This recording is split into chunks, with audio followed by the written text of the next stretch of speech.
Hello and welcome dear students to Unacademy's JEE channel. This is JEE Live Daily and I am Sameer Chincholikar, your mathematics mentor.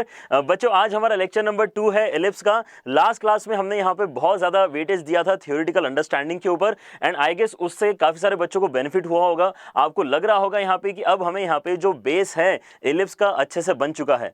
लेकिन आज यहाँ पे और भी ज़्यादा important discussion बच्चों आपके साथ करने वाला हूँ मैं। आज आपके साथ में बहुत सारे क्वेश्चंस में डिस्कस करने वाला हूँ और आपको ये बताने वाला हूँ कि लेक्चर 1 में जो हमने इतनी बेसिक लेवल की थ्योरी मास्टर करी है उसको भी अगर आप अच्छे से समझ लोगे then there is a very good chance कि आपको मेंस और एडवांस में इतने ही टॉपिक पे से क्वेश्चन आ जाएगा। ठीक है, क्योंकि आज हम करने वाले प्रीवियस ईयर क्वेश्चंस जो बिल्कुल बेसिक जो कंटेंट होता है इलिप्स का उसके ऊपर पूछे गए थे। ठीक है, सो बहुत ही इंटरेस्टिंग डिस्कशन होने वाला है। आज बहुत सारे क्वेश्चंस हम सॉल्व भी करने वाले हैं। ठीक है, आई गेस बच्चों यहाँ पे आप अनअकैडमी जेईई चैनल पे रेगुलरली लेक्चर्स अटेंड कर रहे होंगे। अगर बच्चे रेगुलरली अटेंड कर रहे हैं तो उनको यहाँ पे बेनिफिट भी हो रहा होगा क्योंकि यहाँ पे जयंत सर, पारस सर, नमन सर और मैं आपके लिए लाते हैं quality content through Unacademy JEE channel. तो अगर आपने अभी भी अनअकैडमी जेईई चैनल को सब्सक्राइब नहीं किया है तो सबसे पहले तो आप लाल बटन दबा दो और जो आपका बेल आइकन है उसको भी प्रेस कर दो ताकि आपके इस तरह के सेशंस कभी भी मिस ना हो। ठीक है, और क्या कर सकते हो बच्चों, आप यहाँ पे आपकी जो अनअकैडमी जेईई की फैमिली है वो आप देख सकते हो कि काफी तेजी से बढ़ रही है।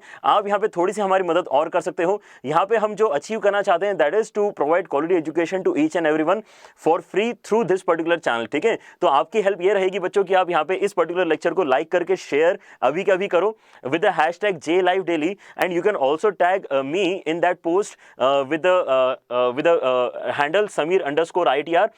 इससे बच्चों ज्यादा से ज्यादा बच्चों तक हम पहुंच पाएंगे और ये जो क्वालिटी कंटेंट है ये ज्यादा से ज्यादा बच्चों की मदद कर पाएगा। ठीक है, ओके। और यहाँ पे बच्चों आपकी जो अनअकैडमी जेईई की फैमिली है वो टेलीग्राम ग्रुप पर भी मौजूद है। टेलीग्राम ऐप के ऊपर हमारा एक अनअकैडमी जेईई नाम से ग्रुप है जिसके अंदर ऑलरेडी यहाँ पे लगभग 29,000 बच्चे कनेक्ट हो चुके हैं हमारे साथ में, जिनके साथ में हम regularly notes and update share कर सकते हैं।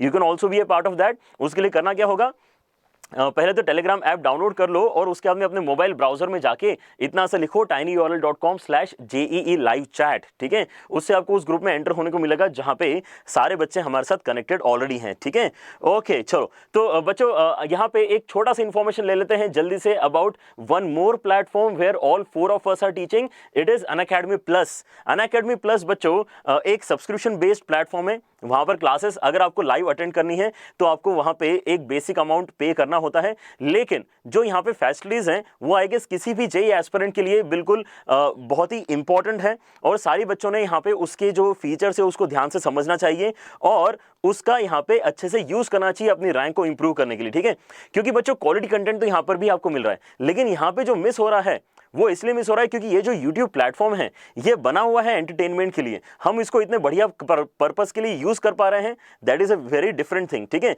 लेकिन आप अगर एक ऐसा प्लेटफॉर्म ज्वाइन करते हो अनअकैडमी प्लस जैसा, जहां पर जो सारे टूल्स बनाए गए हैं वो इसलिए बनाए गए हैं कि टीचर्स अपना कंटेंट बहुत अच्छे तरीके से डिलीवर कर पाएं और स्टूडेंट्स अपने जो कंसेप्ट है उनको बहुत अच्छे से ग्रास कर पाएं।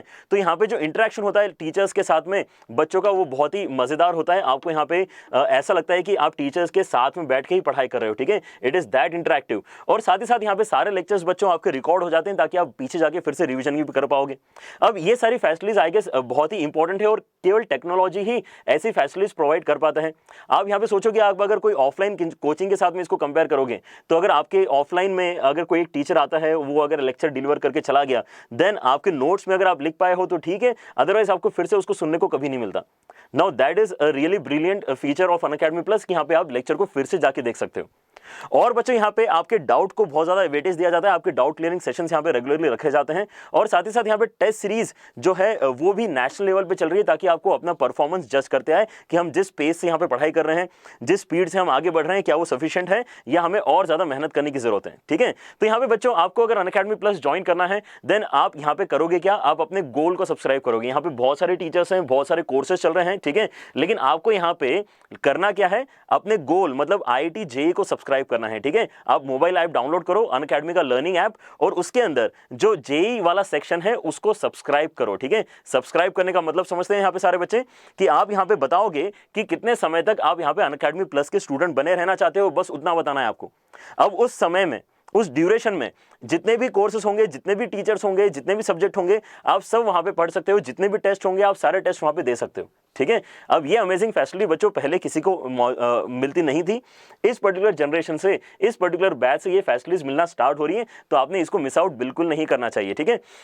और अगर आपको यहाँ पे देखना है कि ये कितना अफोर्डेबल है, then I guess this should give you a very good idea. यहाँ पर आपके जो 1 मंथ, 3 मंथ, 6 मंथ और 12 मंथ और 24 मंथ के प्राइजेस हैं, उसमें से आई गेस सबसे ज्यादा अफोर्डेबल तो मेरे ख्याल से 12 और 24 महीने वाले ही हैं, जहां पर आपकी पर मंथ कॉस्ट जो है वो 2000 रुपए पर मंथ तक चली जाती है, ठीक है। 2000 रुपए पर मंथ। आप यहाँ पे 2 साल तक अगर पढ़ाई करते हो तो आपको हर महीने केवल 2000 लगेगा, और यहाँ पर आप जितनी भी टीचर्स हैं सबसे पढ़ सकते हो। क्वालिटी एजुकेशन मिलेगा आपको फिजिक्स, केमिस्ट्री, मैथ्स के लिए।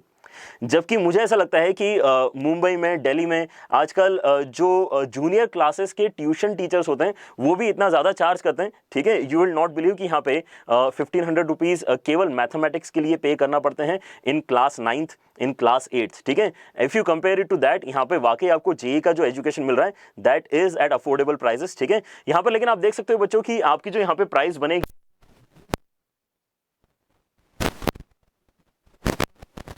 लाइव कोड यूज करके 10% डिस्काउंट आपको मिल सकता है।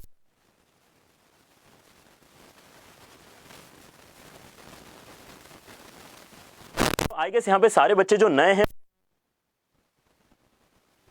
जेई की तैयारी करना चाहते हो, देन बहुत ही बढ़िया प्लेटफॉर्म रहेगा आप सभी के लिए to actually increase your performance, to actually boost your performance and do even better than what you are doing today, ठीक है। और यहाँ पे बच्चों आपके अनअकैडमी जेई चैनल के ऊपर जो आपको क्वालिटी एजुकेशन मिल रहा है, आई गेस वो भी काफी बच्चे इसको अच्छे से यूज कर रहे होंगे, और वो भी बच्चे यहाँ पे बहुत अच्छी रैंक निकाल के बता सकते हैं, ठीक है। बस उनको क्या करना है, डेडिकेशन के साथ में यहाँ पे सारे लेक्चर सुनना है और रेफरेंस बुक पूरी तरह से सॉल्व करने की कोशिश करना है, ठीक है। कुछ करके आपको रेफरेंस बुक अगर सॉल्व करते आ जाएगी अपनी जो भी आपके पास में है, then that will actually be a very good process of clearing JEE, ठीक है।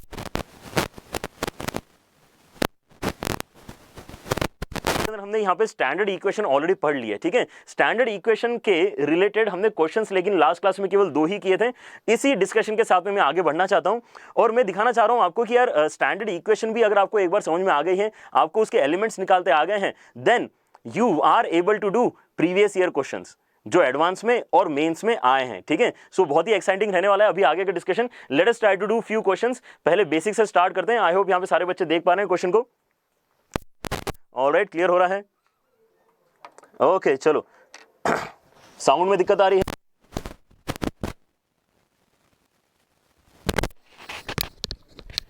ऑलराइट, क्या आपको यहाँ पे किस तरह का साउंड में दिक्कत आ रही है?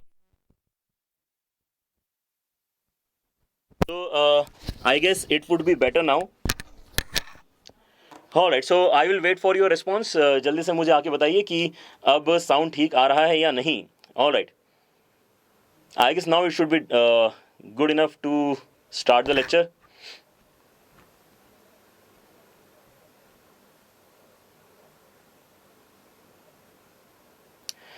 Alright, चलो तो इस पर्टिकुलर क्वेश्चन के साथ में स्टार्ट करते हैं, ठीक है। आपके सामने बच्चों यहाँ पे क्या लिखा हुआ है? यहाँ पे आपको ये बोला गया है कि length of latus rectum of the ellipse 5x square plus 9y square is equal to 45 कितना होगा, ठीक है। LR का वैल्यू आपसे यहाँ पे पूछा गया है, LR का वैल्यू यहाँ पर आपसे पूछा गया है, ठीक है। ऑलराइट, और यहाँ पर आपके पास में जो इलिप्स गिवन है वो किस तरह का इलिप्स गिवन है? यहाँ पे आपके पास में इक्वेशन है 5x square plus 9y square is equal to 45। 5x square plus 9y square is equal to 45। Alright, अच्छा यहाँ पे कुछ बच्चे आंसर भी बताना स्टार्ट कर रहे हैं। बहुत बढ़िया, बहुत बढ़िया। लेट अस सी यहाँ पर कौन सा वाला आंसर बच्चों का मैच कर पाता है, ठीक है। तो यहाँ पे सबसे पहले तो आपको क्या करना चाहिए, हमें यहाँ पे इक्वेशन को स्टैंडर्ड फॉर्मेट में लिखना चाहिए, ठीक है। तो स्टैंडर्ड फॉर्मेट में लिखने के लिए हम 45 से डिवाइड करेंगे। ये इक्वेशन बनेगा आपका x square upon 9 plus y square upon 5 is equal to 1, ठीक है। अगर आपके पास में अब a स्क्वायर और b स्क्वायर का वैल्यू आ चुका है तो LR का लेंथ निकलने का फॉर्मूला हमने लास्ट क्लास में देखा है। LR का लेंथ का फॉर्मूला क्या होता है बच्चों? आपका जो LR का लेंथ होता है वो होता है 2b स्क्वायर बाय a, क्या फॉर्मूला होता है 2b स्क्वायर बाय a। तो यहां पे जल्दी से देख के बताओ आपका a का वैल्यू कितना है, b का वैल्यू कितना है। ठीक है, आपको यहां पे बस फॉर्मूला सब्स्टिट्यूट करने के लिए दिया गया है। ठीक है, b स्क्वायर का वैल्यू यहां से आप 5 पूरी तरह से देख पा रहे हो। आपका इक्वेशन क्या होता है, x square upon a square plus y square upon b square is equal to 1। तो यहां पर आपके पास में कितना आ जाएगा, 5 आ जाएगा। और नीचे आपको लेकिन a डालना है, तो ध्यान से डालना। यहां पर आपके पास में जो वैल्यू होती है ये a स्क्वायर की वैल्यू होती है। तो यहां पर हम डालना क्या चाहते हैं, a डालना चाहते हैं, मतलब यहां पे वैल्यू जाएगी 3 के बराबर। और पहले ही स्टेप में आपको यहां पे आंसर 10/3 निकल के आ गया, which is your D option. Is this clear?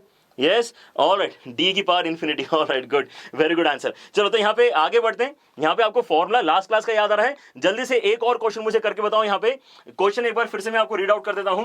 N ellipse has OB as semi minor axis. Ellipse का semi major semi minor axis हमने लास्ट क्लास में डिस्कस कर लिया था। ठीक है, उसी चीज का यहाँ पे बच्चों डिस्कशन चल रहा है।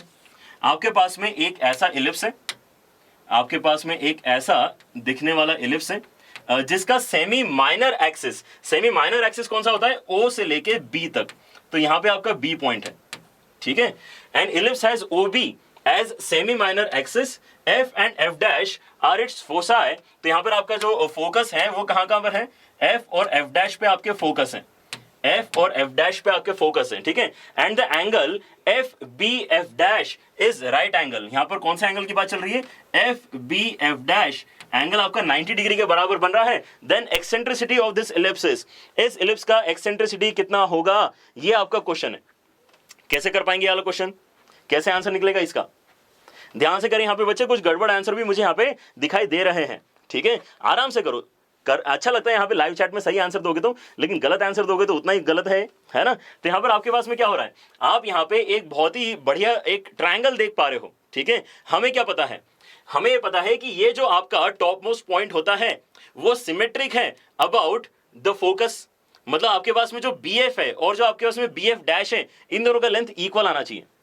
क्या आप ये बात सोच पा रहे हो, सिमेट्री क्या यहाँ पे आपको दिख रही है। ठीक है, अगर आप यहाँ पे सिमेट्री देख लोगे तो आपको यहाँ पे पता चलेगा कि अगर ये ऑलरेडी 90 डिग्री हो चुका है तो नीचे वाले दोनों एंगल्स क्या हो जाना चाहिए, 45 डिग्री हो जाना चाहिए।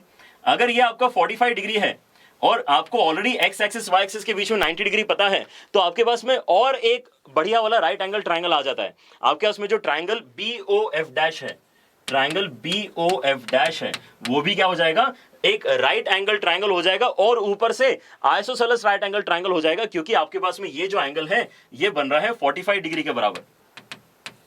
अगर ये 45 डिग्री वाला राइट एंगल ट्राइंगल है, देन इन दैट केस यहां पर आपके पास में जो OB और OF डैश लेंथ है वो इक्वल आ जाएगी।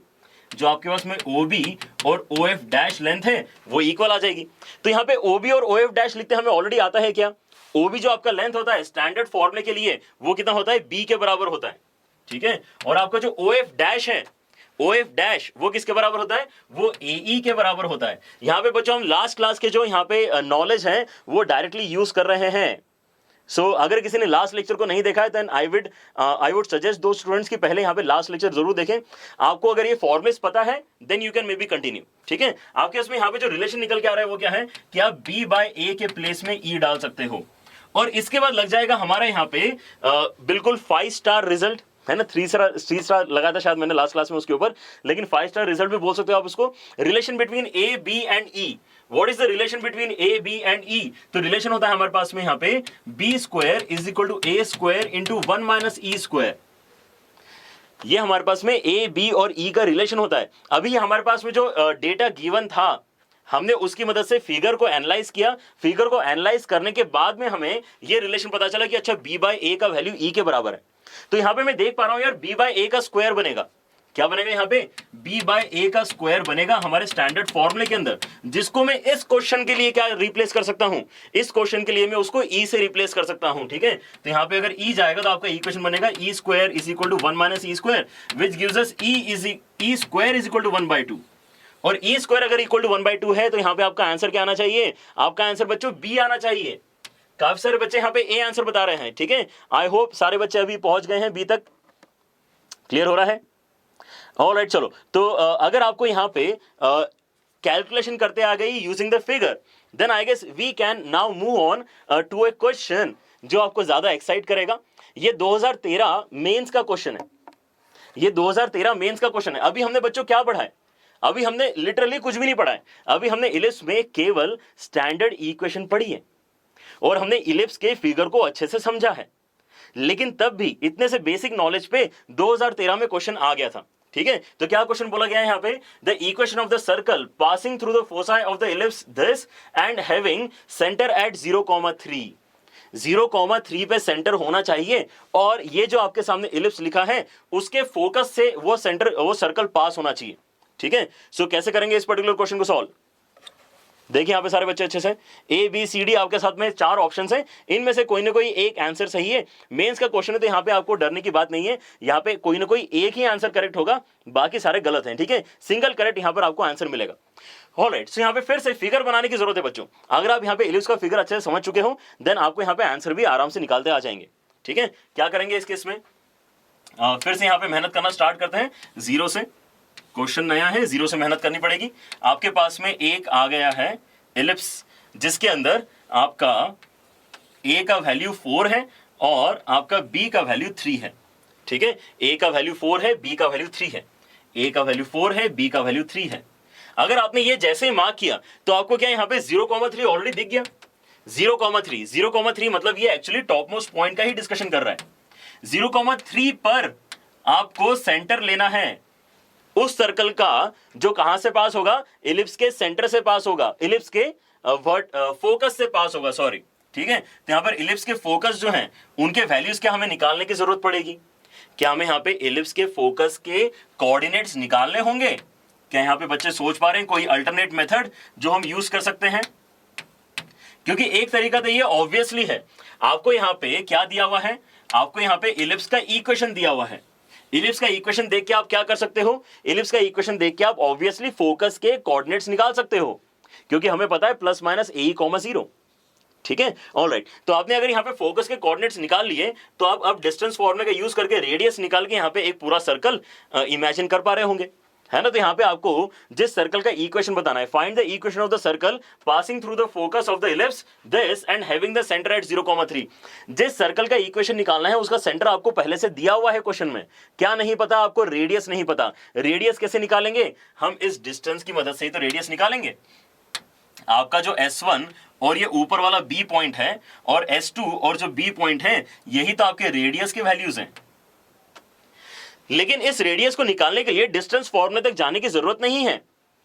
इस रेडियस की वैल्यू को निकालने के लिए डिस्टेंस फॉर्मूले तक जाने की जरूरत नहीं है। हम क्या यूज कर सकते हैं, हम यहां पे हमारा जो बहुत ही बढ़िया एक रिजल्ट है, जो अल्टरनेट डेफिनेशन ऑफ इलिप्स है, वो यूज कर सकते हैं। लास्ट क्लास में हमने क्या रिलेशन देखा है बच्चों, यहां पे हमने एक रिलेशन देखा है कि PS1 plus PS2 is always equal to 2a। PS1 plus PS2 is always equal to 2a। तो यहां पर आप अगर इस पॉइंट को थोड़ी देर के लिए P जैसा इमेजिन करते हो तो यहां पे PS1 प्लस PS2 हमेशा 2a के बराबर आना चाहिए। फिगर तो हमें यही सजेस्ट कर रहा है। तो ये जो अभी मैंने इसके पहले क्वेश्चन कराया था और ये भी जो क्वेश्चन अभी हम कर रहे हैं, इसके अंदर फिगर को अच्छे से देखना जरूरी है। अगर आप फिगर को अच्छे से देख लोगे तो आपको यहां पे बड़े आसानी से आंसर भी निकालते आ जाएंगे। ठीक है, सो यहां पे आपका PS1 क्या है, R है, आपका PS2 क्या है, R है। तो यहां पे आपका R कितना हो गया, A के बराबर हो गया। लेकिन क्वेश्चन में A का आंसर तो आपको डायरेक्टली 4 नजर आ रहा है। ठीक है, तो आपको यहां पे रेडियस बिना कुछ किए पता चल गया, क्योंकि आपको ये प्रॉपर्टी याद है। सो इस तरह की चीजें जो हम डिस्कस करते हैं इंपॉर्टेंट नोट में, उनको आपको याद रखना है और अप्लाई भी करना है टाइम पढ़ने पर। तो यहां पे आपका जो फाइनल आंसर है वो कैसे जनरेट होने वाला है, आपको यहां पे फाइनल आंसर जनरेट करना बहुत ही आसान है। सेंटर आपको दिया है, रेडियस आपको पता चल गया, तो इसका आंसर आएगा x माइनस 0 का स्क्वायर प्लस y माइनस 3 का स्क्वायर इज इक्वल टू 4 का स्क्वायर। इसको अगर आप सिंप्लीफाई करोगे तो कौन सा आंसर आएगा, यहाँ पे x square plus y square minus 6x plus 9 minus 16 plus 9 minus 16, तो कितना हो जाएगा, ये -7 हो जाएगा और ए आपका आंसर निकल के आएगा। क्लियर हो रहा है? Let us do one more. अभी हमने यहाँ पे मेंस का क्वेश्चन किया है, late us try out a question from advance. ठीक है, तो ये बच्चों आपका 2008 एडवांस का क्वेश्चन है, 2008 एडवांस का क्वेश्चन है। इस पर्टिकुलर क्वेश्चन को अटेम्प्ट करने की कोशिश करेंगे। अब जल्दबाजी नहीं करेंगे, एडवांस के क्वेश्चन में थोड़ा सा टाइम लेके भी अगर सॉल्व करने की जरूरत पड़ती है तो हम टाइम देंगे। ठीक है, क्वेश्चन को लेकिन पहले ध्यान से समझेंगे। इसके अंदर देखो, पहली बात तो आपको दो इंपॉर्टेंट चीजें नजर आती हैं।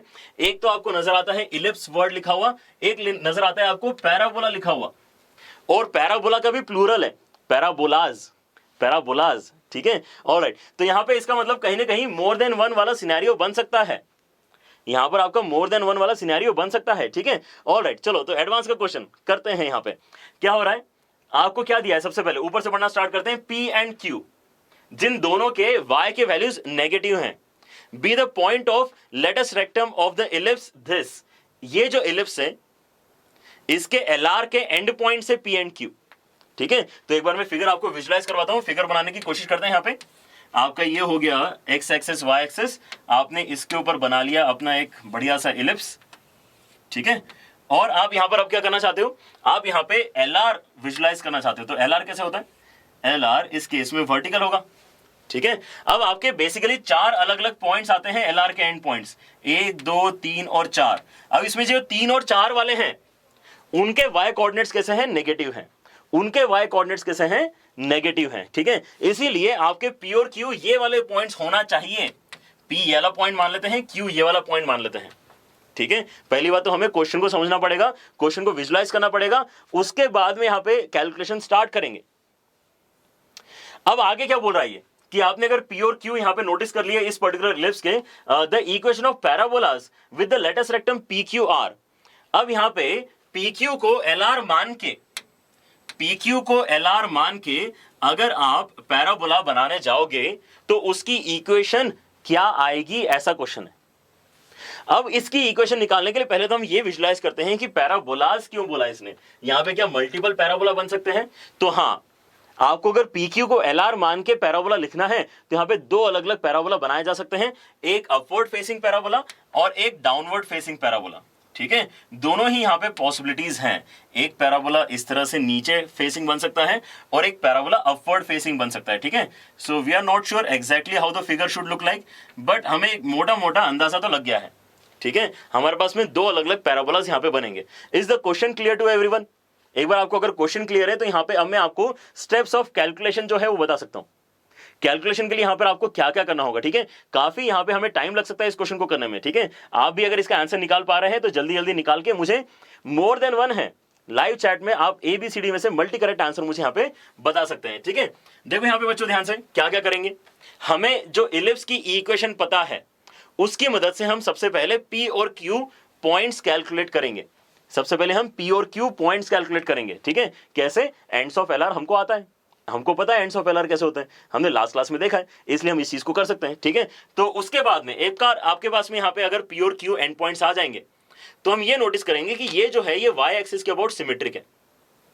अगर मैं इनका मिड पॉइंट निकालूंगा तो y एक्सिस के ऊपर आएगा, और LR का जो मिड पॉइंट होता है पैराबोला का, वो क्या होता है, वो पैराबोला का फोकस ही होता है। तो P और Q का मिड पॉइंट मेरा क्या हो जाएगा, फोकस हो जाएगा।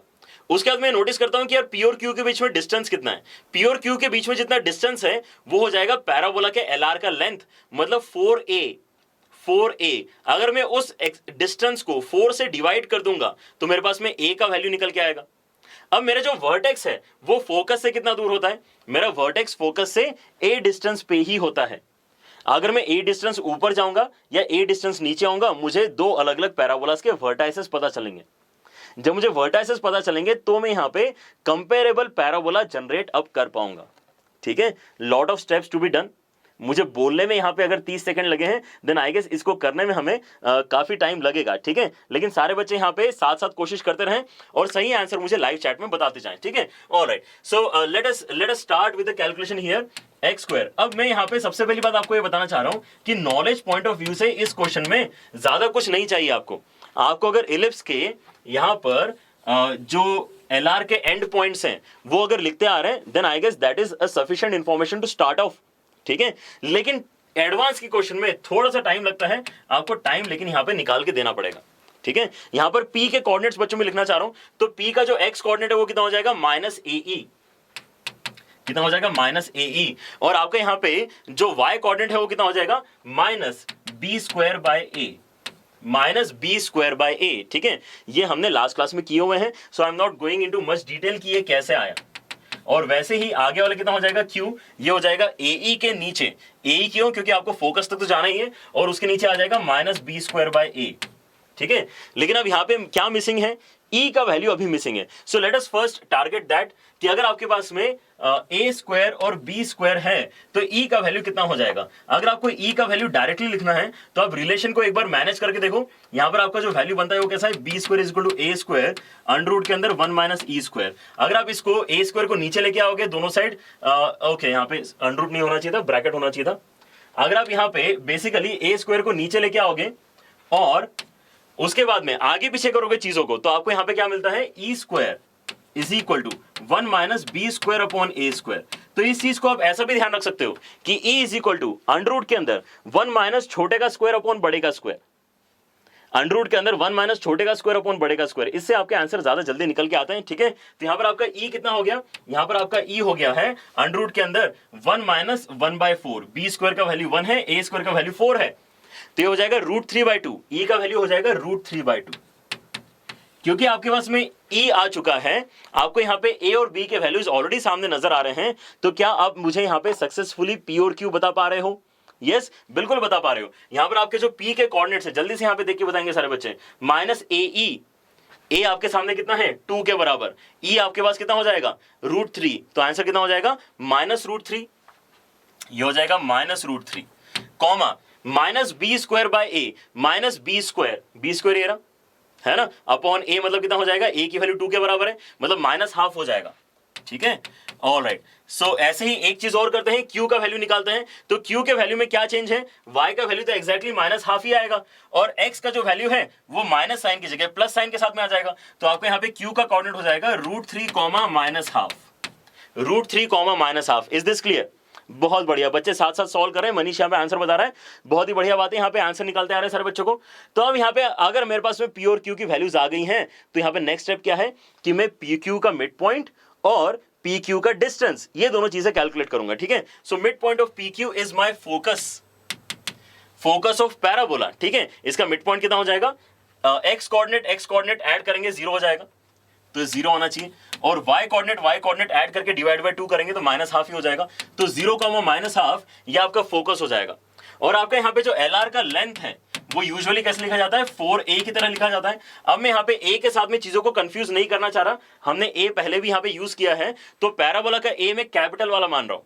ठीक है, और LR का लेंथ किसके बराबर मानने के लिए बोला है उसने, खुद ने LR उसने PQ को मानने के लिए बोला है, LR उसने PQ को मानने के लिए बोला है। ठीक है, तो यहां पर आपका जो PQ का डिस्टेंस है वो दिख रहा है आपको, √3 right hand side, √3 left hand side, तो कितना हो जाएगा, 2√3 हो जाएगा। तो यहां से आपके पास में A आ जाएगा, कितना आ जाएगा, √3/2 के बराबर आ जाएगा। कितना आ जाएगा, √3/2 के बराबर आ जाएगा। Is this clear?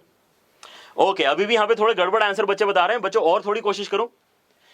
ऑलराइट, तो आपके पास में बच्चों अभी A आ चुका है। A आने से फायदा क्या हुआ है, ए आने से फायदा ये हुआ है कि अब मैं यहाँ पे ए डिस्टेंस ऊपर और ए डिस्टेंस नीचे जाके अपने वर्टाइसेस फाइंड कर सकता हूं।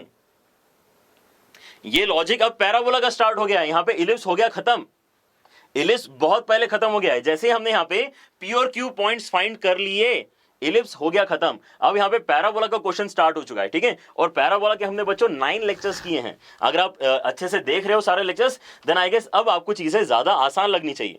ठीक है, तो यहां पर आप क्या करेंगे, यहां पर हम वर्टेक्स 1 एंड वर्टेक्स 2 इनको ऐसे मार्क कर लेते हैं। Let this be the vertex 1 that we want to calculate which is a units above the focus, या फिर हम वर्टेक्स 2 कैलकुलेट कर सकते हैं which is a units below the focus. a units ऊपर जाके भी आपको एक पॉसिबल वर्टेक्स मिलेगा और a यूनिट्स नीचे आके भी आपको एक पॉसिबल वर्टेक्स मिलेगा। ठीक है, सो यहां पर आप v1 की वैल्यू कैसे कैलकुलेट कर रहे हो, therefore v1 will be 0, obviously x का वैल्यू तो है वो 0 रहेगा। y का वैल्यू कैसे हो जाएगा, फोकस से √3/2 ऊपर, मतलब -1/2 प्लस √3/2। ये क्लियर हो रहा है, -1/2 प्लस √3/2। और आपका जो v2 है वो कैसा है, v2 आपका और नीचे है, फोकस से भी नीचे है, तो ये कितना हो जाएगा, 0, -½ माइनस √3/2। ठीक है, अब आपके सामने वर्टेक्स आ चुके हैं, आपके सामने a का वैल्यू निकल चुका है। अगली स्टेप डायरेक्टली आंसर लिखने वाली होनी चाहिए। अगले स्टेप में आपके डायरेक्ट आंसर लिखे जाएंगे। कैसे लिख रहे हैं, यहां पे ध्यान से देखें सारे बच्चे। हम यहां पे सबसे पहले लिखते हैं upward facing parabola. Upward facing parabola का यहां पे ध्यान से देखें बच्चे कि v2 वर्टेक्स है। वर्टेक्स क्या है, अपवर्ड फेसिंग पैराबोला का v2 है। यहां पर अपवर्ड फेसिंग पैराबोला का जो a है वो तो लेकिन √3/2 ही है। ठीक है। सो अब यहाँ पे मैं अपना आंसर लिख रहा हूं, ठीक है। अपवर्ड फेसिंग पैराबोला का यहाँ पे स्टैंडर्ड फॉर्मेट क्या होता है? स्टैंडर्ड फॉर्मेट होता है x square is equal to 4ay, x square is equal to 4ay। लेकिन यहां पे मुझे क्या करना पड़ेगा? मुझे कंपेरेबल पैराबोला है, ये ध्यान रख के वैल्यूज लिखनी पड़ेंगी, ठीक है। तो ये कितना आ जाएगा? x माइनस x1 का square is equal to 4a into y minus y1। Clear हो रहा है? x1 y1 क्या है? आपके वर्टेक्स के कोऑर्डिनेट्स हैं। a की वैल्यू कितनी है? √3/2 के बराबर है, ठीक है। तो यहां पर आपका जो x1 है, आपका जो x1 है वो 0 है, आपका जो y1 है वो नेगेटिव क्वांटिटी है, ये वाली, ठीक है। तो अगर यहां पे सब्स्टिट्यूट करेंगे तो कितना हो जाएगा? x का square is equal to 4 into √3/2 into y minus that quantity, minus of this quantity. तो क्या हो जाएगा? प्लस हो जाएगा, दोनों के दोनों माइनस माइनस प्लस, तो हो जाएगा plus half and plus √3/2, plus half and plus √3/2। क्या यहां तक बच्चों को समझ में आई बातें? ओके, यहां पे 3 आंसर कैसे बता रहे हो पूरन और प्रसून? 3 आंसर कैसे बता रहे हो? 3 आंसर नहीं आ रहे, यहाँ पे 2 ही आंसर आने बेटा, एक अपवर्ड फेसिंग पैराबोला, एक डाउनवर्ड फेसिंग पैराबोला, 2 ही आंसर आएंगे, ठीक है। ऑलराइट, मैथमेटिकल रीजनिंग कब होगा? विनीत हो गया बेटा, मैथमेटिकल रीजनिंग हो चुका है। एक बार जाके अच्छे से जो प्लेलिस्ट है सारी चेक करें सारे बच्चे, ठीक है। ऑलराइट, मेंस के नाम से वो टॉपिक्स लिए मैंने, इंपॉर्टेंट टॉपिक्स फॉर मेन नाम से एक प्लेलिस्ट मिलेगी आपको, ठीक है। तो यहाँ पे अगर मैं इसको ओपन करूंगा तो मुझे कौन सा आंसर मिल रहा है? यहां पर एक तो पहली बात तो इसको कैंसिल करके 2 करते हैं, 2√3 अगर मैं अंदर मल्टीप्लाई करूंगा तो ये हो जाएगा x स्क्वायर माइनस 2√3y, और राइट साइड में क्या आएगा? 2√3 मल्टीप्लाई करेंगे तो √3 बचेगा, और 2√3 आगे मल्टीप्लाई करेंगे तो +3 हो जाएगा, ठीक है। I guess this is one of the answers, let us check it out. x square minus 2√3y, x square minus 2√3y, and आगे क्या है? 3 प्लस √3, मतलब आपका बी आंसर आ गया है, आपका यहां से बी आंसर निकल के आ गया है। let us try to find the another equation of parabola, ठीक है। तो हम अभी upward facing parabola जिसका वर्टेक्स v2 है वो कैलकुलेट कर चुके हैं। अब डाउनवर्ड फेसिंग पैराबोला जिसका वर्टेक्स v1 है वो यहाँ पे इक्वेशन बस लिखना है आपको, ठीक है। यहाँ पे समझ में आई बात? जैसे आपको यहाँ पे वर्टेक्स पता चल गया, a पता चल गया, आगे इक्वेशन लिखना आसान काम था। Let us try to write the second equation which is equation of downward facing parabola. Downward facing parabola बच्चों जो होता है उसकी इक्वेशन पहले तो ये बताओ कि उसकी इक्वेशन होती कितनी है? उसकी इक्वेशन होती है x square is equal to minus 4ay। कितनी होती है? x square is equal to minus 4ay, yes और नो? ऑलराइट, तो यहां पे लेकिन मुझे फिर से ये देखना पड़ेगा कि यार ये एग्जैक्टली तो ये पैराबोला है नहीं, क्योंकि इसका वर्टेक्स जो है पैराबोला का वो 0 0 पे है नहीं। तो हम इसको कंपेरेबल के फॉर्मेट में लिखते हैं, x माइनस x1 का whole square is equal to minus 4a into y minus y1, ठीक है। अब यहाँ पे x1 y1 आपको वर्टेक्स कौन सा यूज करना है डाउनवर्ड के लिए? v1 वर्टेक्स यूज करना है, मतलब ये वाला। तो यहाँ पे अच्छी बात ये है कि x1 के प्लेस में तो अभी भी 0 जाएगा, y1 के प्लेस में लेकिन ये वाली वैल्यू जाएगी, ठीक है।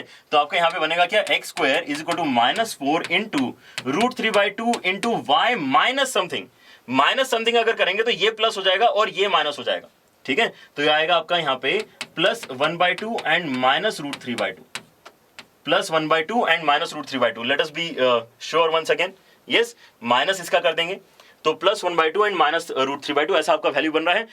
अगर आप इसको ओपन करते हो तो क्या आएगा आपके साथ में? ये दोनों हो जाएंगे कैंसिल, ये बनाएगा -2, ठीक है। माइनस 2√3 अगर अंदर मल्टीप्लाई होगा y के साथ में, लेफ्ट हैंड साइड में आके क्या हो जाएगा? x square plus 2√3y, x square plus 2√3y is equal to में कितना जा रहा है? -2√3 अगर मल्टीप्लाई करेंगे तो यहाँ पे कैंसिल होकर आएगा -√3, और आगे वाले से जब मल्टीप्लाई होगा तो ये हो जाएगा +3, ठीक है। सो लेट अस फाइंड आउट कि ये आंसर कहां पे लिखा हुआ है? x square plus 2√3y, x square plus 2√3y, ठीक है। अब ये a और c दोनों जगह लिखा हुआ है, लेकिन आपको चाहिए क्या यहाँ पे? आपको चाहिए 3 माइनस √3। 3 माइनस √3 कहां पर जा रहा है? 3 माइनस √3 आपका सी ऑप्शन में जा रहा है। यहाँ पे बी और सी वाले बच्चे सही हैं, यस, बहुत बढ़िया। प्रीति यहाँ पे बता रही है बी और सी आंसर, और कुछ बच्चे और थे जो काफी पहले से बी और सी आंसर बता रहे हैं। So I am very happy for दो स्टूडेंट्स जो यहाँ पे इसका आंसर निकाल पाए हैं, ठीक है। सो बच्चों ये जो हमने इतना बड़ा इतना क्वेश्चन किया है, एडवांस का है ऑब्वियसली, इसलिए टाइम लग रहा है इसको करने में, लेकिन क्या यहाँ पे आप बात को समझ पा रहे हो? इलिप्स का आपको बेसिक नॉलेज भी अगर है then again you are able to attempt these questions. तो आपने कभी भी किसी भी चैप्टर को पूरी तरह से छोड़ दिया है, ये तो वैसे नहीं करना चाहिए, ठीक है। आपने हर एक चैप्टर का एटलीस्ट बेसिक लेवल पे यार कम से कम आपको यहाँ पे एलआर के एंड पॉइंट्स निकालते आ रहे हैं, एसेंट्रिसिटी की वैल्यू निकालते आ रही है, आपने कम से कम इतनी चीजें तो सीखनी चाहिए। इस लेवल की चीजें हर टॉपिक में आपने सीखनी चाहिए। जैसे कि अगर मैं एग्जांपल लेना चाहूं बायनोमियल थ्योरम, बायनोमियल थ्योरम में आपको भले कुछ नहीं आ रहा है लेकिन जनरल टर्म तो लिखते आना चाहिए। जनरल टर्म से रिलेटेड क्वेश्चंस भी अगर आपको करते आ रहे हैं, there is a very high chance कि आप बायनोमियल का क्वेश्चन क्रैक करके आ जाओगे एग्जाम में, ठीक है। सो ऐसी चीजें आपको अगर पता है तो आप यहाँ पे ज्यादा अच्छा कर सकते हो एग्जामिनेशंस में। आई होप सारे बच्चे इन चीजों को सोच रहे हैं और अपने एग्जाम में परफॉर्मेंस को इंप्रूव भी करने के बारे में कुछ ना कुछ मेहनत कर रहे हैं, ठीक है। चलो, सो ये वाला क्वेश्चन क्लियर हो गया। तो एक बनता है होमवर्क क्वेश्चन, यस, इसी लेवल का एक और क्वेश्चन ले लो बच्चों, 2016 एडवांस का क्वेश्चन है ये, ठीक है। 2016 एडवांस का क्वेश्चन है और इस क्वेश्चन में भी अच्छी बात क्या है कि आपको यहाँ पे दो अलग अलग टर्म्स दिखेंगी, एक आपको दिखेगा एलिप्स और एक आपको दिखेगा पैराबोला, ठीक है। मतलब यहाँ पे बच्चों आपको मिक्स करके क्वेश्चंस पूछे जाते हैं, यहाँ पर आपको क्वेश्चंस मिक्स करके पूछे जाते हैं, ठीक है। तो ये पर्टिकुलर क्वेश्चन जो था, this is part of A comprehension, जो पैसेज टाइप आपके क्वेश्चंस आते हैं ये उसका एक पार्ट है, ठीक है। यहाँ पे और भी कनेक्टेड क्वेश्चंस थे, अभी के लिए हम केवल यही क्वेश्चन के ऊपर फोकस करना चाह रहे हैं, ठीक है। सो ट्राई दिस आउट, ये 2016 में पूछा गया क्वेश्चन है, ठीक है। और so this will be your homework for the day, ये आपका होमवर्क क्वेश्चन रहेगा। Let us see if we can come up with more homework questions, ठीक है। जितने आप यहाँ पे प्रैक्टिस करोगे बच्चों उतना ही आपको यहाँ पे कॉन्फिडेंस आएगा। लेकिन आप देख पा रहे हो ना, 2016 में जिन्होंने पेपर दिया था उनको अगर बेसिक लेवल का भी इलिप्स आ रहा है तो उनका तो यहाँ पे निकल गया, उनका तो यहाँ पे क्वेश्चन निकल गया, ठीक है। क्वेश्चन निकल गया मतलब उन्होंने अगर यहाँ पे गड़बड़ की होगी आगे जाके, उन्होंने प्रॉपर्टीज ऑफ इलिप्स अगर नहीं भी पढ़े होंगे तो भी उनसे क्वेश्चन तो बन जाएगा, ठीक है। So we can be lucky, so let us hope that we will be lucky in upcoming examinations. हम यहाँ पे सारे लेक्चर्स एक एक करके इस तरह से कंफर्म करते जाएंगे कि हाँ यार आज के लेक्चर में हमने अगर ये थ्योरी पढ़ी है तो उससे क्या बेनिफिट हुआ, यस, तो उससे हमें पर्टिकुलर कुछ एडवांस के क्वेश्चंस करते आगे, उससे हमें कुछ मेंस के क्वेश्चन करते आगे, ठीक है। So these things actually give us very much clarity about our content, ठीक है, कि यहाँ पे जो कंटेंट पढ़ाया जा रहा है वो वाकई यूजफुल है, ठीक है। और चलो, सो आगे बढ़ते हैं। यहाँ पे next what we want to do is to understand कि यार और भी कोई स्टैंडर्ड फॉर्मेट होता है क्या, ठीक है। So next we want to do an ellipse which is elongated in vertical direction, ठीक है। अभी तक हमारा इलिप्स मैंने जितने भी क्वेश्चन किए हर एक में उसका जो है जो स्ट्रेच है वो कहाँ नजर आ रहा है, एक्स एक्सिस के अबाउट उसका स्ट्रेच नजर आ रहा है इलिप्स का, ठीक है। मतलब वो कंप्रेस्ड कहाँ पे है, वो वाई एक्सिस के अबाउट कंप्रेस्ड है, ठीक है। अभी लेकिन ऐसा भी तो हो सकता है कि हमने एक सर्कल उठाया और उसको वाई एक्सिस के प्लेस में हमने एक्स एक्सिस के अबाउट उसको कंप्रेस कर दिया, एक्स एक्सिस के अबाउट मैंने कंप्रेस कर दिया, वाई एक्सिस के अलोंग उसको स्ट्रेच कर दिया, ठीक है। अगर ऐसा सिनेरियो आपको दिखाई देता है तो वो हो गया हमारा दूसरा standard form of ellipse, that is also a standard form, ठीक है। लेकिन ये समझना ज्यादा मुश्किल नहीं है and we are also not going into derivation of that particular thing, क्योंकि यहाँ पे जैसे मैं आपको बता रहा था y square is equal to 4x जो पैराबोला है that is also one of the standard parabolas, ठीक है। उसके बाद में x square is equal to -4ay and x square is equal to +4ay जो अभी हमने क्वेश्चन में एक्चुअली यूज किया, that is also a standard parabola. लेकिन बहुत कम बार आपको x square is equal to 4ay use करने को मिलता है, इस एडवांस के क्वेश्चन में जो अभी हमने किया वहां पे यूज करने को मिला हमें, ठीक है। लेकिन ज्यादा करके y square is equal to 4ax use होता है। उसी तरीके से आपके पास में ये जो दूसरा मैं इलिप्स डिस्कस कर रहा हूं ये बहुत कम बार यूज होगा, लेकिन गलती से अगर हो गया एग्जाम में तो हमें करते आना चाहिए। That's why we are actually going ahead and understanding कि यहाँ पे क्या क्या जो हमारी पैरामीटर्स की वैल्यू है आती है, ठीक है। यहां पर आप सोच पा रहे हो बच्चों कि ये ऐसा लग रहा है आपको जैसे कि मैंने क्या किया है, जो स्टैंडर्ड अभी तक हम फिगर देख रहे थे उसको 90 डिग्री से रोटेट कर दिया। क्या आप इस तरह से सोच पा रहे हो, instead of stretch and compression आप ये सोचो कि आपके पास में एक्चुअली हॉरिजॉन्टल स्ट्रेच वाला ही इलिप्स था, आपने क्या किया पूरे पेज को 90 डिग्री से रोटेट कर दिया। अगर आपने पूरे पेज को 90 डिग्री से रोटेट किया है तो आप यहां पे कुछ चीजें तो ऑटोमेटिकली विजुलाइज कर पाओगे। क्या विजुलाइज कर पाओगे कि अब आपकी डायरेक्ट्रिक्स जो है वो हॉरिजॉन्टल हो जाना चाहिए, आपके फोकस जो है वो वाई एक्सिस के ऊपर आना चाहिए, अब आपके यहां पे मेजर एक्सिस जो है वो भी वाई एक्सिस के ऊपर होना चाहिए। क्या ये ऑटोमेटिकली हो गया? क्योंकि हमने यहां पे 90 डिग्री वाला जो है थॉट लाया दिमाग के अंदर, ठीक है। तो अगर हम चीजों को 90 डिग्री से घुमा रहे तो यहां पर आपके पास में जो है इलोंगेशन किसके अबाउट आ रहा है, वाई एक्सिस के अलोंग यहां पे जो आपका है इलोंगेट हो गया है, आपका इलिप्स वाई एक्सिस के अलोंग इलोंगेट हो गया, ठीक है। तो अब यहां पे आप देखो कि यहां पे क्या रिजल्ट निकल के आएगा। अब ये जो रिजल्ट है आप एक्चुअली यहां पे एनालाइज कर सकते हो, ठीक है। यहां पे अगर आपकी equation x square upon a square plus y square upon b square equal to 1 है, ठीक है, तो यहां पर आपने अगर इसके अंदर x इक्वल टू 0 डाला तो यहां पर आपके y के वैल्यूज क्या क्या आ जाएंगे, प्लस माइनस b आ जाएगा। और आपने अगर y इज इक्वल टू 0 डाला तो यहां पर आपके x के वैल्यूज प्लस माइनस a आ जाएंगे। तो यहां पर एक्चुअली आपके साथ में x equal to 0 y equal to 0 क्या रिप्रेजेंट करता है, x axis and y axis, ठीक है। तो आपने एक्चुअली यहां पे x एक्सिस y एक्सिस के साथ में इंटरसेक्शन पॉइंट्स निकाल लिए हैं, ठीक है। तो आपका जो नाम देने का तरीका है वो क्या है, ये हो जाएगा आपका B1, ये हो जाएगा आपका B2, ठीक है, ये हो जाएगा आपका A1 लेटर से, ये हो जाएगा A2, ठीक है। सो आपके पास में ये हो गया है a, 0, ये हो गया है -a, 0, ये हो गया है 0, b एंड ये हो गया है 0, -b। ठीक है, ये तो हमारे कुछ इंपॉर्टेंट पॉइंट्स आ गए हैं। लेकिन यहां पर आपका जो मेजर एक्सिस है वो कौन सा वाला बनेगा? B1 B2 वाला आपका मेजर एक्सिस बनेगा। ठीक है, ऑलराइट। अब यहां पे अगर आप देख पाओगे कि आपका पूरा का पूरा calculation instead of A B की मदद से आने लग जाएगा। ठीक है, क्योंकि यहां पर हम क्या देख पा रहे हैं कि यार अगर आप 0 से लेके B तक जाते तो वर्टेक्स तक चले गए, आपको उससे कम रहना है। ठीक है, तो आप कहां तक जाओगे? B इंटू E करोगे। E की वैल्यू कैसी है? इस चीज को याद कैसे रखा है? इस चीज को याद रखने का तरीका यह है कि अगर आपकी E की वैल्यू 1 से छोटी है तो आप B के अंदर कुछ मल्टीप्लाई करोगे, B इंटू E, तो वो पहले ही आ जाएगा, B के कंपैरिजन में पहले आ जाएगा। ये याद रखने का तरीका है। ठीक है, तो यहां पर आपका जो पहला फोकस आ रहा है S1 वो कहां जाएगा? 0, BE पे जाएगा। Very similar to what we have already done. Instead of AE, 0 यहां पे 0, BE पे आपका फोकस जा रहा है। और उसी लॉजिक से यहां पे आपके पास में जो दूसरा फोकस आएगा वो कितना हो जाएगा? 0, -BE हो जाएगा। आपके पास में यहां पे सेंटर जो है लेकिन वो चेंज नहीं हुआ है, सेंटर अभी भी आपका कहां पर है? 0, 0 पे ही है। तो यहां पे आपको बच्चों 3 अलग अलग क्वांटिटीज लिखी हुई दिखाई दे रही हैं, वर्टेक्स B1 B2, उसके बाद में focus S1 S2 and centre C। ये हो गए आपके 3 इंपॉर्टेंट कोऑर्डिनेट्स जो आपको पता होना चाहिए about this another standard ellipse जो एग्जाम में आ सकता है, जो क्वेश्चन में पूछा जा सकता है। इस केस में हो क्या रहा है, क्योंकि यहां पर हमें दिख रहा है अपने आंखों से कि यार ये जो है y एक्सिस के अलोंग इलोंगेटेड है, मतलब आपका जो b का वैल्यू है वो ज्यादा है और a का वैल्यू आपका कम है।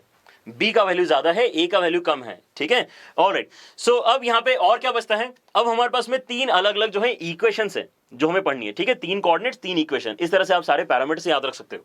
ठीक है, सो आपकी जो इक्वेशंस है वो कौन कौन सी हैं? सबसे पहले तो ऑब्वियसली डायरेक्ट्रिक्स की इक्वेशन। डायरेक्ट्रिक्स की इक्वेशन अब इस बार कैसी आएगी? क्योंकि ये हॉरिजॉन्टल हो गई है लाइंस, इसका मतलब ये y इक्वल टू कांस्टेंट है।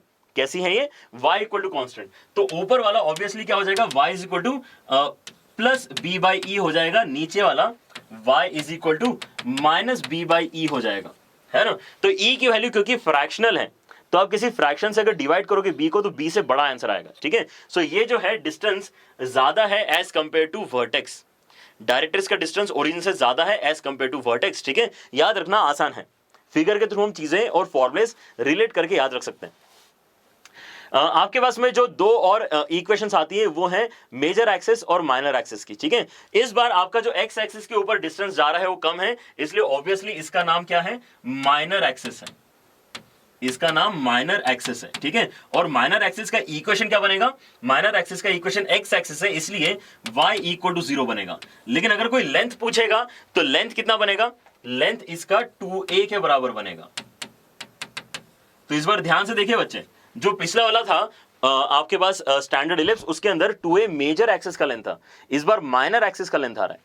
और यहां पे अगर आप अपना दूसरा एक्सिस देखते हो तो आपका जो मेजर एक्सिस है जिसका लेंथ ज्यादा है उसका इक्वेशन कितना आएगा? उसका इक्वेशन आएगा आपका x इक्वल टू 0 और इसका जो लेंथ आएगा वो कितना आएगा? लेंथ हो जाएगा इसका 2b के बराबर। ठीक है, ये चीजें हमने अब नहीं सीख ली।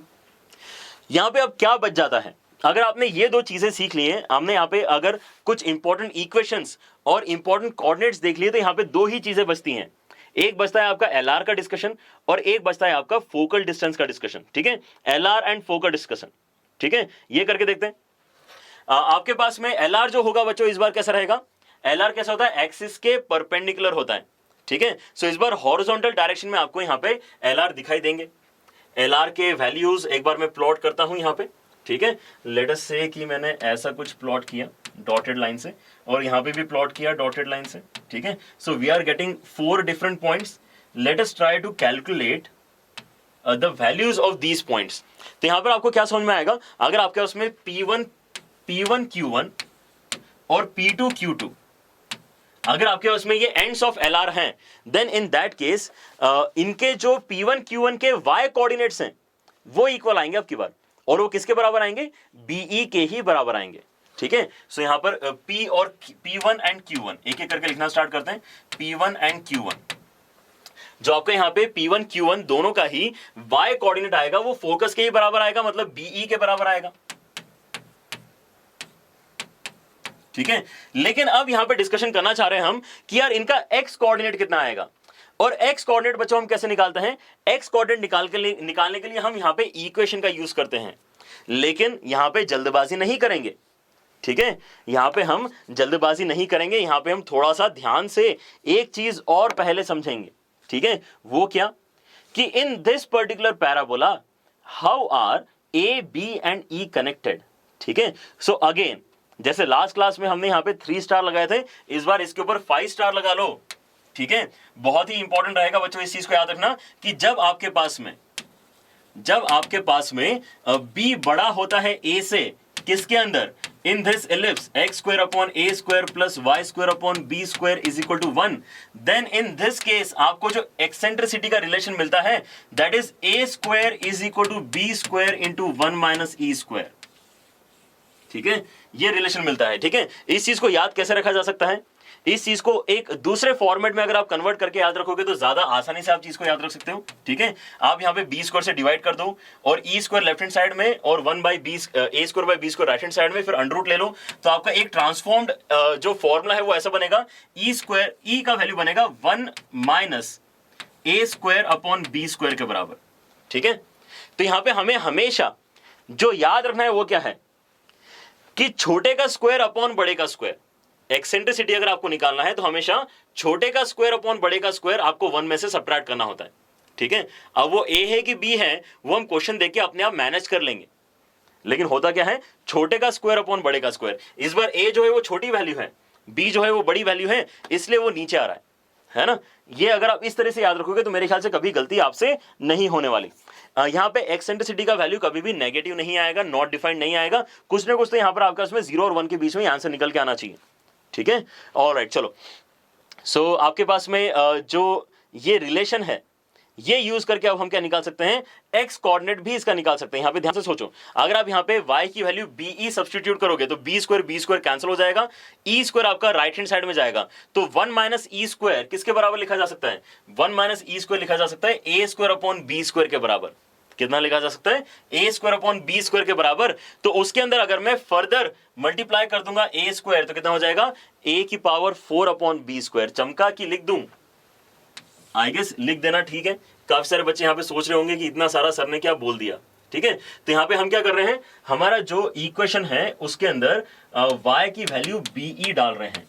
अगर y की वैल्यू b डालता हूं तो x square upon A square plus B square E square upon B square is equal to 1 हो जाएगा, ठीक है। इसके अंदर डालने पे तो आपके पास में क्या बनेगा, यहाँ पे x square upon A square is equal to, ये ले जाएंगे उस साइड तो हो जाएगा 1 माइनस ई स्क्वायर, एक्स स्क्वायर के अंदर अब वैल्यू कैसे निकल के आ रही है, a square into 1 minus E square, 1 minus E square के प्लेस में डाल दो ए स्क्वायर अपॉन बी स्क्वायर, ठीक है। अब अगर दोनों साइड अंडर रूट लोगे तो आपको यहाँ पे x के 2 अलग अलग वैल्यूज निकल के आएंगे, और हमें एक्चुअली वही चाहिए था। x के 2 आंसर क्या आ रहे हैं, प्लस माइनस ए स्क्वायर अपॉन पी, कितना आ रहा है, plus minus A square upon B. Is this clear now, ठीक है।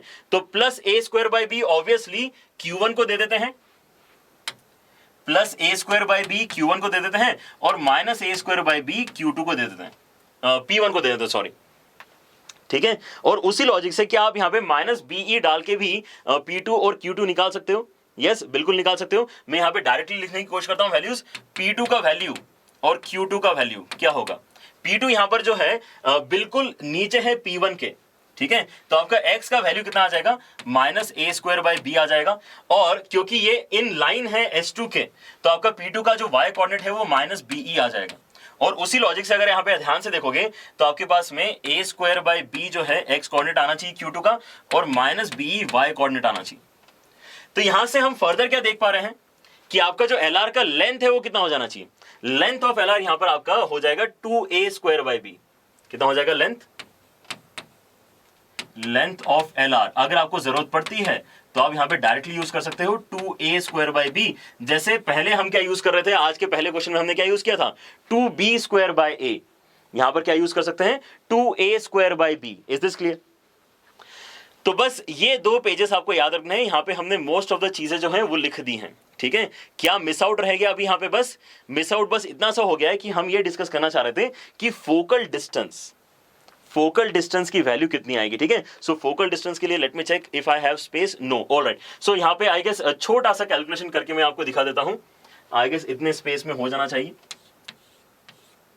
ऑलराइट, सो फोकल डिस्टेंस, फोकल डिस्टेंस के लिए बच्चों आपको क्या देखना होता है कि आपके पास में कोई भी एक रैंडम पॉइंट है, आपके पास में कोई भी एक रैंडम पॉइंट है, आप उसका डिस्टेंस किसी फोकस से निकालना चाह रहे हो। तो अब यहां पे डाउट आ गया आपको कि आप S1 से निकालोगे कि S2 से निकालोगे, तो दोनों से निकालना होता है, दोनों ही फोकल डिस्टेंस है।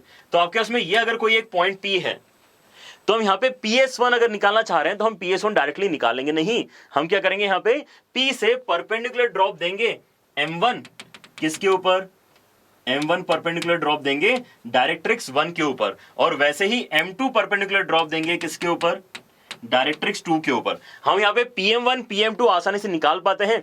उसके अंदर अगर मैं E मल्टीप्लाई करूंगा तो मेरे पास में कितना आ जाएगा, मेरे पास में E मल्टीप्लाई करने के बाद PS1 आ जाएगा, क्योंकि मेरे पास जो आइडिया है वो क्या है, मेरे पास जो यहाँ पे फोकल डिस्टेंस निकालने का आइडिया है वो ऐसे कुछ होता है कि PS1 is equal to E times of PM1 and PS2 is equal to E times of PM2। ये कहां से आया, PS upon PM is equal to E लिख रहा हूं मैं यहाँ पे, PS upon PM is equal to E, ठीक है। PM1 PM2 लिखना बहुत ही आसान है।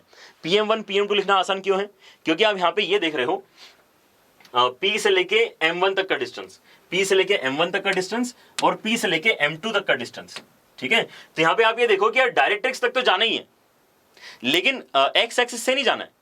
आप X एक्सिस से डायरेक्ट्रिक्स तक जाते हो तो इसका डिस्टेंस B/E आता है, उसमें से आप P का जो है Y कोऑर्डिनेट सब्ट्रैक्ट कर दो। अगर आप Y कोऑर्डिनेट सब्ट्रैक्ट कर दोगे P का, तो आपको यहां पे P से M1 का डिस्टेंस मिल जाएगा। दूसरा, आपको अगर PM2 निकालना है तो आप यहां पे -B/E डिस्टेंस तो जा ही रहे थे, लेकिन अब P से चलना स्टार्ट करना है, तो यहां पे क्या करना है, P का Y कोऑर्डिनेट ऐड करना है। मतलब B/E डिस्टेंस के अंदर एक बार हम P का Y कोऑर्डिनेट ऐड करेंगे, एक बार Y कोऑर्डिनेट सब्ट्रैक्ट करेंगे, ठीक है। तो इसका मतलब क्या कर सकता हूं मैं, प्लस माइनस का यहां पे नोटेशन यूज कर सकता हूं। देयरफॉर आपका जो फोकल डिस्टेंस है, आपका जो फोकल डिस्टेंस है वो कितना हो जाएगा, वो हो जाएगा E टाइम्स ऑफ जो आपका A/E है, ओहो इस बार B होता है, ठीक है। कभी कभी गलती हो जाती है ऐसी, ध्यान रखना आपको यहाँ पे, क्योंकि जो सिनेरियो चल रहा है उसके अंदर B/E डिस्टेंस से आपको यहाँ पे डायरेक्ट्रिक्स मिलती है। सो E times of B/E plus या माइनस Y कोऑर्डिनेट, प्लस या माइनस Y कोऑर्डिनेट, ठीक है। इसके अंदर E मल्टीप्लाई करो, आपको यहाँ पे फोकल डिस्टेंसेस मिल जाएंगे। कितना हो जाएगा, B प्लस माइनस EY1, कितना हो जाएगा, B plus minus EY1। Alright, so this I guess is a sufficient discussion. यहाँ पे हमारे पास में जो दो स्टैंडर्ड एलिप्स होते हैं वो काफी एक दूसरे के सिमिलर वैल्यूज जनरेट कर रहे हैं। जो पहला वाला था उसका हमने इन एंड आउट पूरा डेरिवेशन देखा था, क्योंकि वहां से हम समझना स्टार्ट कर रहे थे, लेकिन अब क्योंकि हम एडवांस लेवल तक के क्वेश्चंस कर चुके हैं, so I guess this transition should not be that difficult. यहाँ पे आई गेस सारे बच्चे अगर देखते जाएंगे तो ये जो पेज है उतना ज्यादा आपको इंटिमिडेटिंग नहीं लगेगा। नोट्स में अगर आप डाउनलोड करोगे नोट्स और तब आप अगर इस पेज को देखोगे तो थोड़ा सा ये लग सकता है कि ये क्या हो गया, ठीक है। सो आई वुड एडवाइस कि आप यहाँ पे क्या करो, जैसे जैसे आप लेक्चर देखते जाओगे, ठीक है, एक बार फिर से देखो और यहाँ पे अपने जो पॉइंट्स है खुद से मार्क करके लिखते जाओ, ठीक है। It will give you much better clarity. हालांकि यहाँ पे कलर्स की मदद से आपको काफी सारी चीजें समझ में आ रही होंगी कि ग्रीन कलर से यहाँ पे वर्टाइसेस हैं और आपके फोकस हैं और सेंटर के वैल्यू हैं, ब्लू कलर से आपके यहाँ पे इक्वेशंस हैं, ठीक है, रेड कलर से यहाँ पे आपका जो LR है उसका कैलकुलेशन, ठीक है। So I guess things are sorted out. Let us try to do few questions on these type of ellipse also, ताकि हम यहाँ पे एक बढ़िया इसको कंप्लीशन दे पाएंगे, ठीक है। चलो, तो ये यहाँ पे आपका क्वेश्चन क्या है बच्चों, the equation of A directrix of the ellipse. बहुत ही स्ट्रेट फॉरवर्ड क्वेश्चन है, यहाँ पे आपको ABCD में से आंसर बताना है, ठीक है। ट्राई करें सारे बच्चे। बायनोमियल थ्योरम समझ नहीं आया, ओके तो यहाँ पे मनन आपने देखना चाहिए फिर बायनोमियल थ्योरम के लेक्चर्स, ठीक है। आई गेस यहाँ पे ऑलमोस्ट 1 लाख प्लस मेरे ख्याल से बच्चे उस लेक्चर को देख चुके हैं, L1 को, L1 L2 अगर आप देखोगे तो आपको बायनोमियल थ्योरम का बहुत बढ़िया आइडिया क्लियर हो जाएगा, ठीक है। I guess permutation combination already यहाँ पे 2 लाख से ज़्यादा बच्चे देख चुके हैं, ठीक है। अगर आपने मिस आउट कर दिया तो आपने ज़रूर उसको भी देखना चाहिए, ठीक है। And other lectures are also being watched by a lot of students. अगर आपको यहाँ पे लेक्चर्स पसंद आ रहे हैं तो उनको शेयर भी ज़रूर करो, है ना, ताकि ज़्यादा से ज़्यादा बच्चों तक वो कंटेंट पहुँच पाए और भी बच्चों की हम मदद कर पाएँ, ठीक है। ऑलराइट, हम सिर्फ टेस्ट सीरीज ज्वाइन कर सकते हैं? नहीं प्रथम, केवल टेस्ट सीरीज ज्वाइन नहीं कर सकते हैं। केवल टेस्ट सीरीज ज्वाइन करना भी क्यों है, क्योंकि यहाँ पर आप बेसिकली बोलना चाह रहे हो कि आपको पढ़ना नहीं है, आपको केवल टेस्ट करना है अपने आप को। वो मेरे ख्याल से सही तरीका नहीं होता, ठीक है। आप अगर प्लस प्लेटफॉर्म ज्वाइन करना चाह रहे हो देन पहले पढ़ो, पढ़ के प्रैक्टिस करो, उसके बाद खुद को टेस्ट करो, ठीक है, आप डायरेक्टली टेस्ट देने जाओगे तो वो वैसे भी रिजल्ट अच्छा नहीं आएगा। सो वो केवल टेस्ट करना is not a good idea, इसलिए यहाँ पे अलग से कोई सब्सक्रिप्शन रखा नहीं गया है केवल टेस्ट के लिए या केवल डाउट्स के लिए। ठीक है, ये आधा अधूरा नहीं है, this is a complete package, है ना। अनअकैडमी प्लस जो प्लेटफॉर्म है that is A complete package. आपने यहाँ पे सब कुछ छोड़ के अनअकैडमी प्लस को ज्वाइन करना चाहिए। ठीक है, it is not a substitute, it is the thing that you should do for your JEE preparation. ठीक है, all right. The equation of directrix of the ellipse x square upon 16 plus y square upon 25 is equal to 1. अब बहुत ही simple question हो गया ये आपके लिए, है ना। आपके पास में यहाँ पे जो डायरेक्ट्रिक्स का इक्वेशन होता है इस पर्टिकुलर टाइप के पैराबोला इलिप्स का, यहाँ पर आप क्या देख पा रहे हो कि आपका जो b का वैल्यू है वो ग्रेटर देन a है। मतलब आपको यहाँ पे इलिप्स जो बनने वाला है ये वर्टिकल डायरेक्शन वाला इलिप्स बनने वाला है, तो इसके जो आपके उसमें डायरेक्ट्रिक्स आएंगे वो y is equal to plus minus b by e वाले कैटेगरी के होंगे, plus minus b by e वाले कैटेगरी के। ठीक है, तो मुझे बी की वैल्यू तो फाई यहाँ पे ऑलरेडी नजर आ रही है, मुझे क्या नहीं पता, मुझे यहाँ पे ई का वैल्यू नहीं पता। लेकिन अब बच्चों यहाँ पे ध्यान से ई का वैल्यू निकालना, ई का वैल्यू अगर आप निकालना चाहते हो तो उसके लिए इस बार रिलेशन क्या यूज करना पड़ेगा आपको। इस बार आप लिखोगे a square is equal to B square into 1 minus E square. ठीक है, ओके। अच्छा, मेरा स्टार मार्क लगाना रह गया था, let me just put a star on this here. ठीक है, ताकि नोट्स जब आप बच्चों डाउनलोड करोगे तो आपको ये चीजें याद रहेंगी कि इसको इंपॉर्टेंट बोला गया था। ठीक है, a square is equal to B square into 1 minus E square, क्योंकि यहाँ पे आपकी बी की वैल्यू बड़ी है। ठीक है, तो यहाँ पे आप वैल्यू सब्स्टिट्यूट करके देखो कितना हो जाएगा। आपका ए स्क्वायर आ रहा है 16 के बराबर, यहाँ पे बी स्क्वायर हो गया 25 के बराबर, 1 माइनस ई स्क्वायर। इसको अगर आप सिंप्लीफाई करते हो तो आपके उसमें कितना आंसर निकल के आता है, ई इज इक्वल टू 3/5 निकल के आता है। Therefore e is equal to 3/5 which is a valid value of e, क्योंकि यहाँ पे आपका आंसर एक फ्रैक्शनल क्वांटिटी है। ठीक है, आपको अब यहाँ पे बस वैल्यू सब्स्टिट्यूट करनी है, आपका आंसर आ जाएगा। let us end this question, next question के ऊपर चलते हैं। तो y इज इक्वल टू कितना हो जाएगा, प्लस माइनस b का वैल्यू कितना हो जाएगा 5 के बराबर, e से डिवाइड करना है मतलब 3/5 से डिवाइड करेंगे तो आपका आंसर आना चाहिए था प्लस या माइनस 25/3। आपको यहाँ पे केवल प्लस वाला आंसर दिया हुआ है तो हम उससे काम चला लेंगे, प्लस वाला आंसर दिया है वो उससे काम चला लेते हैं। ठीक है, क्लियर हो गया। ऑलराइट, चलो let us do one more question. ये नेक्स्ट क्वेश्चन बच्चों हम ट्राई करते हैं। The distances from the foci of x1, y1 on the ellipse this is, मतलब ये फोकल डिस्टेंस पूछ रहा है सीधे सीधे। ठीक है, ये फोकल डिस्टेंस पूछ रहा है पॉइंट P x1, y1 का, लेकिन वो किसके ऊपर लाई कर रहा है, वो x square by 9 plus y square by 25 equal to 1 के ऊपर लाई कर रहा है। ठीक है, अभी हमने फॉर्मूला किया है, एक स्टेप के अंदर इसके आंसर आपको लिखते आना चाहिए। ठीक है, स्टार्ट करें सारे बच्चे। ई मल्टीप्लाई कर दिया गलती से, ओके, तो ऐसी मिस्टेक नहीं करनी है यार, है ना। Try to be very careful while doing the calculations. इसका आंसर ट्राई करें सारे बच्चे, कितना आएगा।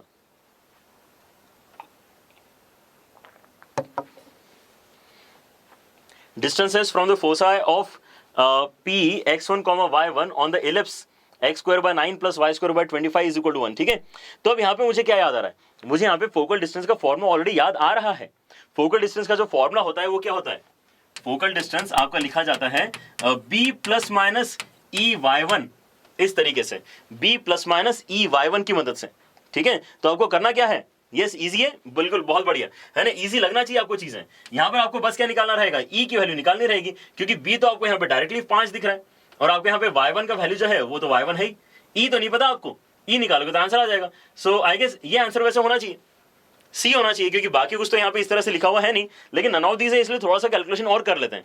यहाँ पर आपका ई का आंसर कैसे निकाल सकते हो, डायरेक्टली आप अंडर रूट के अंदर रख सकते हो 1 माइनस छोटे का स्क्वायर अपॉन बड़े का स्क्वायर, छोटे का स्क्वायर अपॉन बड़े का स्क्वायर, तो 9 अपॉन 25। ठीक है, कितना हो जाएगा ये हो जाएगा 4 अपॉन 5 के बराबर। बहुत ही बढ़िया बात है, yes that is absolutely right, इसका आंसर सी ही होना चाहिए। बढ़ सकते हैं आगे, बहुत बढ़िया। चलो, तो आपको इसका मतलब जो सेकंड स्टैंडर्ड इलिप्स है उसके बारे में भी यहाँ पे जानकारी मिल गई है। तो यहाँ पे जल्दी से कर लेते हैं अब एक एडवांस का क्वेश्चन।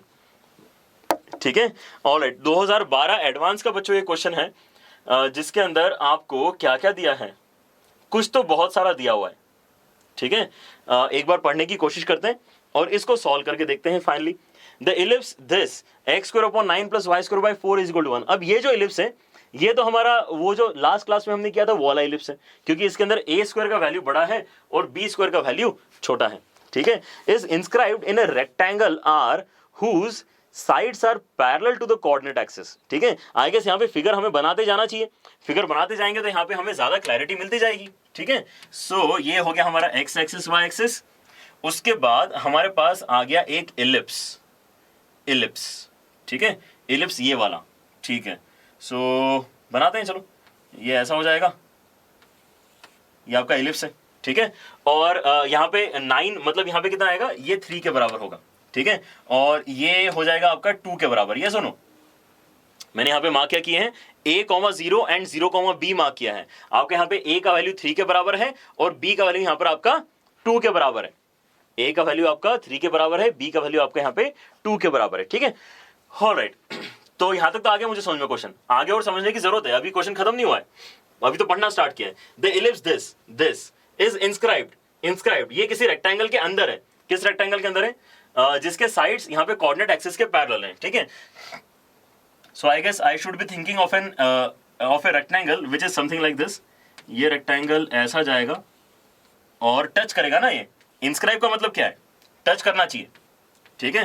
तो ये टच कर रहा है, चलो ये टच कर रही है, ठीक है। तो हमें यहाँ पे लाल कलर से जो दिख रहा है ये हमारा रेक्टेंगल है जिसकी वो बात कर रहा है, ये रेक्टेंगल आर हो गया, ठीक है। अनदर इलिप्स E2, यहाँ पे एक नया इलिप्स है, पासिंग थ्रू द पॉइंट 0,4। 0,4 कहां पर है? 0,4 तो काफी ऊपर है, 0,4 जो है वो तो काफी ऊपर है, ठीक है, इससे डबल डिस्टेंस पे 0,4 सर्कमस्क्राइबिंग द रेक्टेंगल आर। यहां पे जो आपको लाल कलर का रेक्टेंगल दिख रहा है उसको सर्कमस्क्राइब कर रहा है। सर्कमस्क्राइब कर रहा है मतलब क्या है, उसके बाहर से जा रहा है। सर्कमस्क्राइब करने वाला जो फिगर होता है वो बाहर बनता है, सर्कम सर्कल जैसे ट्रायंगल का बाहर बनता है, इन सर्कल अंदर बनता है, ठीक है।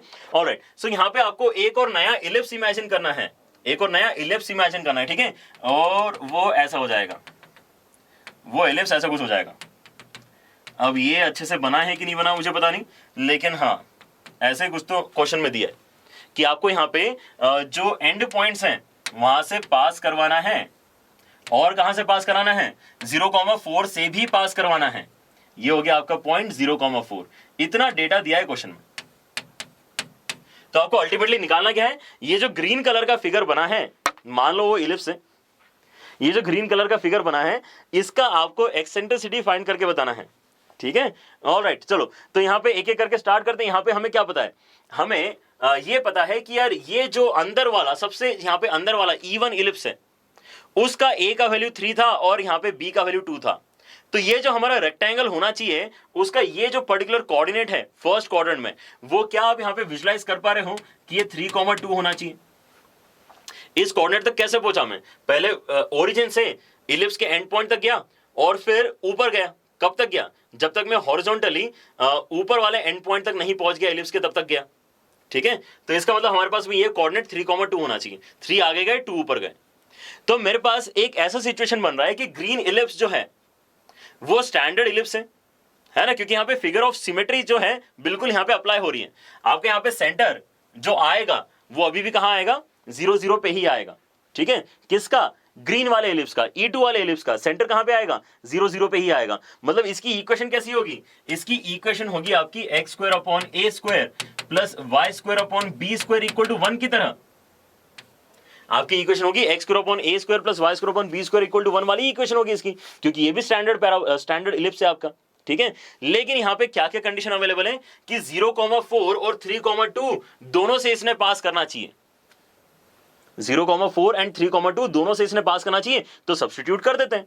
अगर मैं इसके अंदर दोनों पॉइंट सब्स्टिट्यूट करूंगा तो क्या आएगा? यहां पे ध्यान से देखें सारे बच्चे, आपके पास में ऐसा कुछ बन रहा है 0,4 अगर इसके अंदर जाएगा तो ये हो जाएगा यहाँ पे न्यूमरेटर में 0 गया, ये हो जाएगा 4। तो आपको यहाँ पे b² का वैल्यू कितना मिल गया? 4 के बराबर मिल गया। यस और नो? आपको यहाँ पे 16 मिलेगा आई गेस, है ना, क्योंकि यहाँ पे स्क्वायर होना चाहिए ना उसका। सो b² इज इक्वल टू 16 हो जाएगा। ऑलराइट, और वैसे ही अगर मैं यहाँ पे 3,2 डालूंगा तो क्या हो जाएगा?